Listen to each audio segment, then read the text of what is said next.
আসসালামু আলাইকুম। আমি ইঞ্জিনিয়ার আব্দুল্লাহ আল মিজান।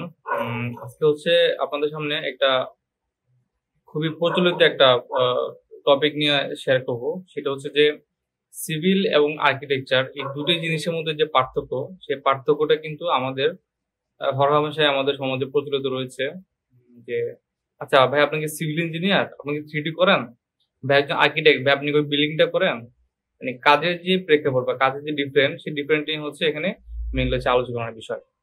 তো প্রথমে বলে রাখি, সিভিল আর আর্কিটেকচারের দুইটার মধ্যে যদি বেসিক কোনো তফাৎ যদি বলি, এক কথা যদি প্রকাশ করতে যাই, তাহলে সিভিল ইঞ্জিনিয়ারিং মূলত হচ্ছে একটা হিউম্যান বডির সাথে যদি আমরা কল্পনা করি, সিভিল ইঞ্জিনিয়ারিং হচ্ছে যে একটা মানুষের পুরো বডি স্ট্রাকচার, ইনসাইড স্ট্রাকচার, অর্থাৎ তার হাড় গোড়, তার ফ্রেমিং স্ট্রাকচার, হ্যাঁ, পাঁজরের হাড় বলি বা হাতের হাড়, জয়েন্ট, এই প্রত্যেকটা জিনিসের যে সুস্থ কাঠামো, সুঠাম যে কাঠামোটা, সেই কাঠামোটা মূলত হচ্ছে সিভিল ইঞ্জিনিয়ারদের দায়িত্ব।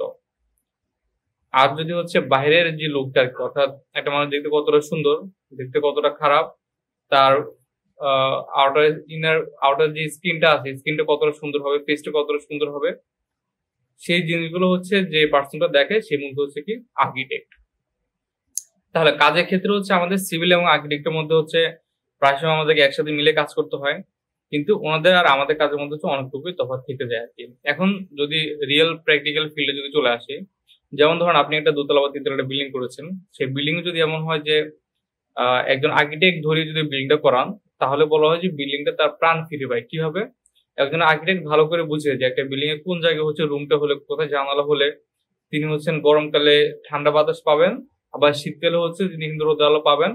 অথবা এখানে কিছু ফ্যামিলি এনভায়রনমেন্ট ইস্যু থাকে আর কি। যেমন আমার পরিচিত একজন আর্কিটেক্ট ছিলেন, উনি বাসার প্ল্যানটা এভাবে করেছিলেন যে রুম গুলো তিনি এমন ভাবে করেছেন যেন রাতের বেলা যখন বাসায় ঢুকবে সেজন্য অ্যাটলিস্ট একবার হলো তার বাবা মায়ের চেহারাটা দেখে, এবং সকাল যখন সে বের হয়ে যাবে তখন যেন অ্যাটলিস্ট হলো তার বাবা মায়ের সাথে তার মানে সামনাসামনি যে দেখাটা সেটা যেন হয় আর কি। এভাবে তিনি হচ্ছে রুমের ডিজাইন গুলো করেছেন।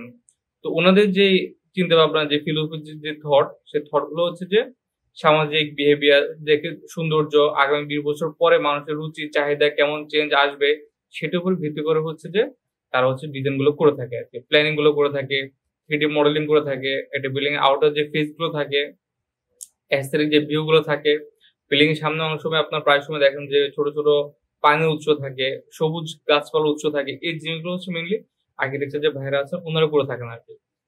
কখন ধরে সিভিল ইঞ্জিনিয়ার ভাইদের কাজটা কি? সিভিল ইঞ্জিনিয়ারদের কাজটা যেটা মূলত সেটা হচ্ছে যে একটা বিল্ডিং কতটা শক্তিশালী, কতটা সাস্টেইনেবল, কত বছর কতটা ভালোভাবে টিকবে বিল্ডিংটা, ওই বিল্ডিং এর যে কোয়ালিটি, ম্যাটেরিয়ালস কোয়ালিটি বলি, ধোয়া বলি, রড সিমেন্ট বলি, বালি বলি, এই বালি যেটা বলে না কেন, সেটার যে কোয়ালিটি, সেটার যে গ্রেডিং, সেটার যে হচ্ছে আপনার আহ মানে যদি উন্নতির লেভেল বলি, সর্বোচ্চ যে ব্যাপারটা, সেটা হচ্ছে একদম সিভিল ইঞ্জিনিয়ার দেখে। তার চাইতে সিভিল ইঞ্জিনিয়ার মাথার যে পার্টটা হচ্ছে যে সেফটি, অর্থাৎ একজন সিভিল ইঞ্জিনিয়ার যখন একটা বিল্ডিং ডিজাইন করে, তখন তার মাথায় প্রথম যে ব্যাপারটা থাকে সেটা হচ্ছে বিল্ডিংটাকে সেফ থাকতে হবে আর কি। যখন বিল্ডিংটা সেফ থাকে তখন তাকে চলে আসতো কোথায়, ইকোনমিতে। অর্থাৎ একটা বিল্ডিং যখন করবে একজন মানুষ, একটা ক্লায়েন্ট যদি আমরা যদি বলি যে একটা, তিনি তার সারা জীবনের সঞ্চয় দিয়েছে একটা বিল্ডিং করেন, তো ডেফিনেটলি বিল্ডিংটা করার সময় সবার আগে সেফটি কথা চিন্তা করা হয়, কারণ একটা বিল্ডিং এর মধ্যে হচ্ছে অনেকগুলো মানুষ থাকে। সেই সেফটি কথা চিন্তা করে তারপর চিন্তা করে যে এই মানুষটা যেন 2টাকে সেভ করা যায়। এই সেভিংস এর যে ব্যাপারটা সেটা হচ্ছে একজন ইঞ্জিনিয়ার কনসিডার করে, যে সে কতটা একটা ইকোনমি করতে, কতটা মানে সহজলভ্য ভাবে, কতটা হচ্ছে টাকা পয়সা সেভ করে একটা বাড়ি করা যায়, সেটা হচ্ছে একজন ইঞ্জিনিয়ার চিন্তা করে। আমাদের এখন বর্তমান সময় হরহামেশাই প্রায় সময় আর্থিকের সময়, যেটাকে আমরা ভূমিকম্প বলি, ভূমিকম্প সমস্যা আমাদের বিল্ডিং গুলোকে আমরা হেলে পড়তে দেখি। এর প্রধান রিজন হচ্ছে যে ভালো ইঞ্জিনিয়ার ধরে কাজ না করানো।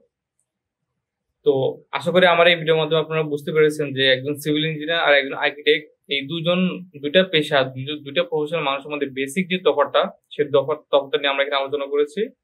তো এই রিলেটেড কিছু জানা যদি থাকে তাহলে আপনারা অবশ্যই কমেন্ট বক্সে জানাতে পারেন। Thank you.